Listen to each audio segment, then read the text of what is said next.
Hello dear students welcome करछि आपनको OTT CO short qualify batch को। आज रो ही क्लास रे आमे 2024 रे हेइथिबा ओटीटी एग्जाम पेपर 2 रे आसीथिबा ओडिया पीवाई को क्वेश्चन सब को आलोचना करिबा कंप्लीट एक्सप्लेनेशन सहित बुझिबा। तो चलो तो देर न करी सेशन टी आरंभ करिबा। प्रथम क्वेश्चन कोन रहिछि देखंतु, स्क्रीन को लक्ष्य करंतु। ये हितला आपनकर पद्य पासेज जो 5 गोटी प्रश्न सरी साइला परे ये देखंतु क्वेश्चन नंबर 36। विश्राम एहा केउ प्रकार पद, विश्राम एहा केउ प्रकार पद बोली आपको से प्रश्न रे पचाछि।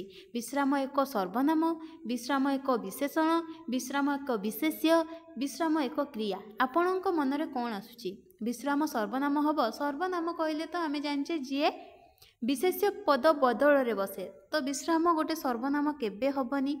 तापरे विशेषण, विशेषण मध्य हबनी। आइदर क्रिया हब नचेत विशेष्य हब। विश्रामटा केबे क्रिया हबनी, मन रखंतु। विश्राम एक क्रिया विशेष्य हब, क्रियावाचक विशेष्य हब। वाक्यर व्यवहार करंतु, राम विश्राम नउची, राम विश्राम नेला किमा नउची, आपण जहा कहतु राम विश्राम नेला। तो विशेष्य को सी विशेषित करुच्ची केमिति ना क्रिया रे विशेषित करुच्ची। विश्राम क्रिया साहाय्य रे राम को सी विशेषित करुच्ची, मीन्स विश्राम गोटे क्रियावाचक विशेष्य। ताहले ऑप्शन बी हे जिवो ए क्वेश्चन रो राइट आंसर। विश्राम एक विशेष्य पद। द्वितीय प्रश्न को चलंतु, केउंटी जलर प्रतिशब्द नुहे, केउंटी जलर प्रतिशब्द नुहे बोली आपंकु से प्रश्न रे पचाछि। ताहले प्रतिशब्द वाला तीनोटी अछि एवं गोटे जोटा कि प्रतिशब्द नुहे बोली आपंकु से बाछिया पई कहिछि। ताले जलर प्रतिशब्द कौन सबु आमे जानिछे। जलर प्रतिशब्द हे जिवो आपंकर नीर, कौन नीर, बारी, ता सहित आपंकर हे जिवो अंबु। आउ कौन हम जयर प्रतिशब्द?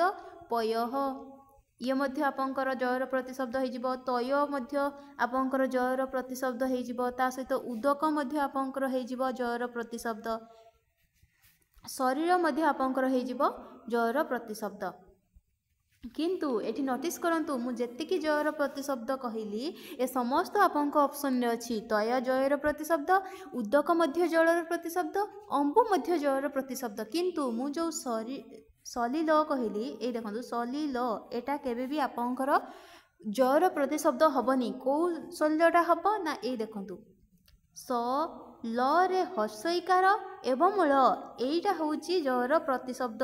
आउ दीर्घईकार शरीर हब नाही, तेमु करी ऑप्शन सी हे जिवो ए question right answer. Option C रे जो सलिल अछि सेटा आपंकर जयर प्रतिशब्द हुएनी। आउ कोउटा हबो ना आपंकर एटा हबो, केबे भी दीर्घईकार लागिबनी। हर्षईकार वालाटा आपंकर जयर प्रतिशब्द। आपनको कंफ्यूज करिया पई देछि। तो नेक्स्ट क्वेश्चन को जीवा पूर्व मु आपन मानकु जणै देबा पई चाहूची कि ओटीटी पाई डायरेक्ट लेक्चर को द्वारा OTT CO short qualify batch गोटे आरंभ हो जाइए। बोथ पेपर 1 एंड पेपर 2 पाई जो आपण लाइव क्लास करें। क्लास मिस कर तो रेकर्डेड क्लास आपंपाई अवेलेबल रहिबो। PDF notes, mock test, study materials, weekly mock आपन दे पारिबे। कोर्स रो वैलिडिटी रहूची 1 ईयर पर्यंत एवं जहार प्राइस रहूची 499। तो आ डेरी कहीं शीघ्र बैच रे जॉइन हो जातु एवं 17 डिसेम्बर पूर्वरु विदिन 1 मंथ आपंकर कोर्स कंप्लीट करा जिवो। आउ तो गोटे मास नहीं 20 दिन पाखापाखि अच्छे, तो 20 दिन भितर आपंकर कंप्लीट कोर्स करा जिवो। बैच रे जॉइन होगा पई चाहूचंती तो स्क्रीन रे दिया जाइथिबा नंबर सहित कांटेक्ट करंतु। नेक्स्ट क्वेश्चन को जिबा। नेक्स्ट क्वेश्चन देखंतु कोन होईची, लुहा जानी पानी देबा। कौन ना लुहा जानी पानी देबा रूढ़ीर सठिक अर्थ कौन आपको से प्रश्न रे पचाछि। अनिष्ट करिबा, कठिन परिश्रम करिबा, गुरुत्व उपलब्धि करिबा, गुरुत्व उपलब्धि न करिबा, व्यवहार अनुसारे व्यवहार करिबा। तो करेक्ट आंसर हे जिबा आपंकर अनिष्ट करिबा हबनी एवं कठिन परिश्रम करिबा मध्य हबनी, गुरुत्व उपलब्धि न करिबा मध्य हबनी। करेक्ट आंसर हे जिबा आपंकर ऑप्शन नंबर डी, व्यवहार अनुसारे व्यवहार करिबा हे जिवो लुहा जानी पानी देबा रूढ़ीर सठिक अर्थ। नेक्स्ट क्वेश्चन को जिबा नेक्स्ट क्वेश्चन कौन अच्छे देखंतु गला रिंत गला कथारे संगात लेखांकित पदटी केउ प्रकार अवय बोली आपन को से प्रश्न रे पचाछि कौन ना गला नित गला कथारे संगात रे देखंतु तो तळे अंडरलाइन हेछि कहार ना तो तळे अंडरलाइन हेछि एवं ए तो शब्दटी केउ प्रकार पद बोली केउ प्रकार अवय पद बोली आपन को से प्रश्न रे पचाछि आलंकारिक संबोधन सूचक सम्मति सूचक भाववाचक मन रखिबे आपनकर तो शब्दटी आलंकारिक अवय पद हब ऑप्शन ए हिजबो ए क्वेश्चन रो राइट आंसर संबोधन सूचक अवय कोटा हब जोथिरे आपन काहाकू संबोधन करथुबे आहो हो एगुडा सब आपनकर संबोधन सूचक सम्मति सूचक मीन्स आपन को सेठी मतटा सम्मति होइथिबो माने आपन को मत प्रदान होतबो जोटा कि सहमति रे होतबो सेथिरे आपनकर सम्मति सूचक अवय पद हब भाववाचक कोन आपनकर भाव प्रकाश करथुबो आह छी धेत आहा ए सब हो आपंकर भाववाचक अवय तेणुक तो शब्दटी आपंकर कौन हम आलंकारिक अवय पद हम ऑप्शन ए हो question right answer next question को जिबा क्वेश्चन नंबर 40 देखंतु नी जगरे नी उपसर्ग जगरे गठित शब्दटी को चिन्हाओ एमानक मध्यरु केउ शब्दटी नी उपसर्ग लागिकी हेछि बोली आपन से प्रश्न रे पचाछि तो करेक्ट आंसर हे जिबा आपंकर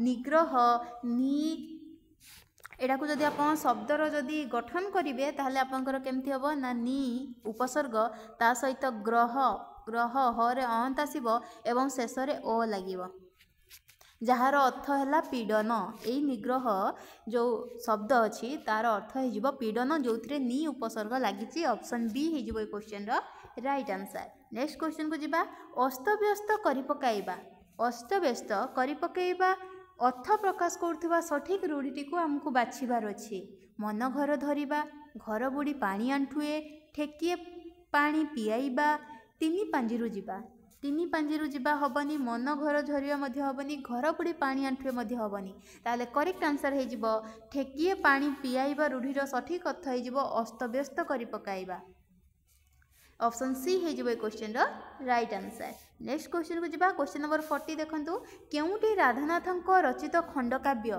केउटी राधानाथंक रचित खंडकाव्य बोली आपन से प्रश्न रे पचाछि आमे जानि जे राधानाथंक रचित जदि कहबा चिलिका जोटा कि फेमस आपन दशम श्रेणी नवम श्रेणी आप निहाती भाव में पढ़ी थे उत्कल कमला व्यास दीर्घिका मरार मायनी नीलांब चिलिका जोटा राधानाथ द्वारा रचित खंडकाव्य तो ऑप्शन ए हो क्वेश्चन राइट आंसर दरबार हबनी महाजात्रा हबनी चंद्रभागा हबनी करेक्ट हो आपंकर चिलिका खंडकाव्य जोटा राधानाथ राय द्वारा लिखित नेक्स्ट क्वेश्चन को जिबा नेक्स्ट क्वेश्चन कौन अच्छी देखंतु केउटी करणीय शब्दर प्रकृति पतय केउटी करणीय शब्दर प्रकृति पतय बोली आपन से पचाछि करणीय शब्द को आमे जदि भांगिकी लिखिबा कौन लिखिबा कहंतु क्रुयुक्त अन्य हेजिबो करणीय क्रुयुक्त अन्य हेजिबो करणीय जरा ऑप्शन रे खोजंतु क्रुयुक्त अन्य ऑप्शन ए हेजिबो क्वेश्चन राइट आंसर क्रुयुक्त अणीय हबनी केबे भी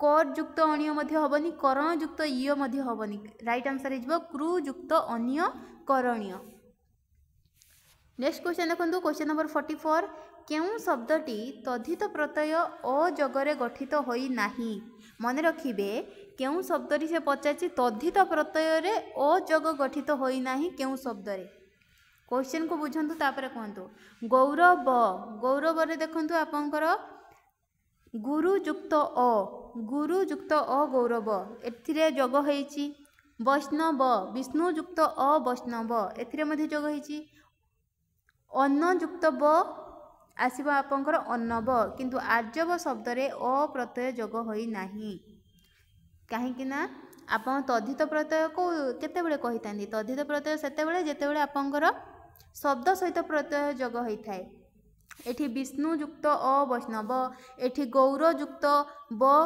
आसीबा आपनकर गौरव सॉरी गुरुयुक्त अ गौरव अन्नवरे अन्नयुक्त ब आसीबो अन्नव किंतु आर्जवरे आपनकर धातु सहित प्रत्यय जगा होची तेनु करी आर्जव शब्दटी तद्धित प्रत्यय अजगरे गठित होई नाही ऑप्शन सी हेजिबो क्वेश्चन राइट आंसर नेक्स्ट देखो क्वेश्चन नंबर 45 मृतक शब्दर विपरीतार्थ बोधक शब्दटी कौन मृतक शब्दर विपरीत बोधक शब्द आपको सी कही मृतक कहले जे मरी जाइछन्ति ताले तार अपोजिट कोन हो जीवित जार जीवन अच्छी ताले ऑप्शन डी हो question right answer. Question number 46 देखंतु भाषा शिक्षा क्षेत्र में केउं दक्षतार विकास घटाइबा अधिक जटिल। आमे जानिछे श्रवण पठन कथन लिखन ये चारोटी सारा भाषा शिक्षा क्षेत्र में जदि अधिक जटिल कहवा ताले लिखन प्रक्रियाटी अधिक जटिल तेणुकरी ऑप्शन डी हो question right answer. Next question देखंतु शिशुर केउं दक्षतार पूर्णतम विकास कराइबा प्रथम कर्तव्य हेबा उचित। गोटे शिशु पाखरे केउं दक्षतार सर्वोत्तम प्रथम कर्तव्य हो से दक्षता विकास करने आमे कौन जाने प्रथमे आमे LSRW मन पकातु LSRW तो फास्ट कौन हो लिसनिंग शुणा दक्षता पूर्णतम विकास हेले जाइए सी कहीपर स्पीकिंग आसो तापर रीडिंग आसो तापर राइटिंग आसो तो प्रथमे श्रवण दक्षतार पूर्णतम विकास कराइबा प्रथम कर्तव्य होगा उचित ऑप्शन ए हो question right answer. Question number 48 देखंतु दुईटी विभाग रे दिया जाइथिबा शब्द गुड़िक मध्य संपर्क स्थापन करने को कहुवा प्रश्न केउं प्रकार प्रश्न। दुईटी विभाग कही मु गोटे साइड क विभाग देली द्वितीय साइड ख विभाग देली तापर तांको मध्य संपर्क आपण जो स्थापन करेंगे ये संपर्क स्थापनटा को केउं प्रकार प्रश्न कहुए एवं आपड़ कहतु गोटे पटे क भाग अच्छी द्वितीय पटे ख भाग अच्छी तापर आपड़ एठी संपर्क स्थापन कर कौ प्रकार प्रश्न मेलक प्रश्न ऑप्शन बी हो question right answer. Next question देखंतु केउं परीक्षण पाठ्यक्रम सहित निबिड़ भाव संपृक्त। पाठ्यक्रम सहित निबिड़ भाव संपृक्त होकर उपलब्धि परीक्षण आम समस्ते जाने ऑप्शन सी हो question right answer. Next question देखो आम हस खेल बही रे केउं शिक्षादान पद्धति अवलंबन करा जायछि। मन रखिबे आम हस खेल बही रे छवि प्रणाली शिक्षादान पद्धति अवलंबन करा जायछि ऑप्शन बी हो question correct answer.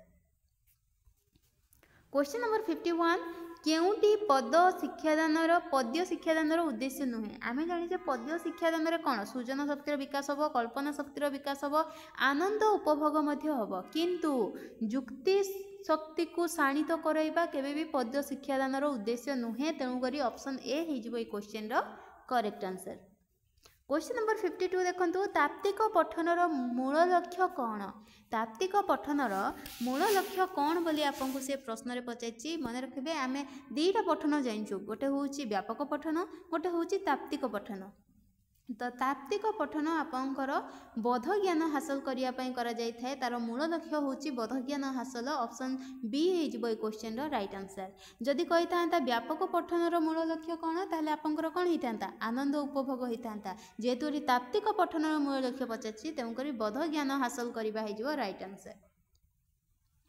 Question number 53 वाक्य शेष में क्यों चिन्हटी व्यवहृत हुए नाही। सब बेले आप देखिए नोटिस करेंगे ओटीटी प्राय जितने भी क्वेश्चन आसे अधिकांश आपंकर नुहे वाला आसो नुहे नाही यही सब लगे कि आपंकर प्रश्न रेडी हो प्रश्न को भल भाव पढ़े तापर तार आंसर देवे। तो देखो ये वाक्य शेष में क्योंटी क्यों चिन्हटी व्यवहृत हुए नाही। वाक्य शेष में आम जाने वाक्य शेष में प्रश्नवाचक चिन्ह व्यवहृत हुए पूर्णछेद चिन्ह व्यवहृत हुए विस्मय सूचक चिन्ह मध्य व्यवहृत हुए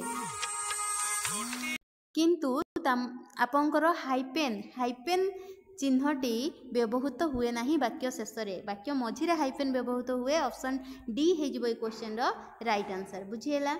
नेक्स्ट क्वेश्चन देखो क्वेश्चन नंबर 54 केउंटी बहुभाषी शिक्षार्थी मानक पई प्रযোज्य नुहे। बहुभाषी शिक्षार्थी मानक प्रযোज्य नुहे जदि कहबा आपंकर हो सेमानकर ओडिया भाषा कथनर दक्षता कम सेमानकु शब्द को शब्द पढ़िया पई कठिन परिश्रम करबा को पड़े सेमाने निर्भर भाव में वाक्य गठन करि पारंती सेमानकर शब्द भंडार सीमित प्रযোज्य नुहे कहिछि तेणुकरी करेक्ट आंसर आपंकर किए हो ऑप्शन नंबर डी सेमानकर शब्द भंडार सीमित जो कहिछि केबे भी सीमित नुहे शब्द भंडार सब वृद्धि घटी थाए। नेक्स्ट क्वेश्चन देखो क्वेश्चन नंबर 55 सृजनात्मक लिखन पाई केउंटी एक प्रभावित कार्य नुहे सृजनात्मक लिखन पाई केउंटी एक प्रभावित कार्य नुहे बोली आपको से पचार चित्र देखी गप लिखिए आपंकर चिंतन शक्ति बुद्धि है सृजनात्मक लिखन है ऑप्शन ए हम तापर गोटे नाम को नहीं गल्प लिखन ये मध्य सृजनात्मक लिखन रे जीव केतोटी शब्द को नहीं अनुच्छेद लिखन ये मध्य जीव किंतु कौन सी अनुच्छेद को देखी आउ थोड़े लिखवाटा सृजनात्मक लिखन पाई प्रभावित कार्य नुहे ऑप्शन डी हो question right answer next question number हाँ आउ कौन क्वेश्चन करेबी कहीं एपटे आपंकर पासेज अच्छी पासेज 5 गोटी प्रश्न रही जदि आपको भिडियोटी भल लगी भिडियोटी को लाइक करूँ सांग मान सहित शेयर करूँ जो मैंने ओटीटी एग्जाम देवे आम चैनल सहित जोड़ी हो रुहतु कहीं यहीपरी भिडियो पाइपर तो से पर्यंत मत विदाय दिंतु रोचे नमस्कार जय जगन्नाथ।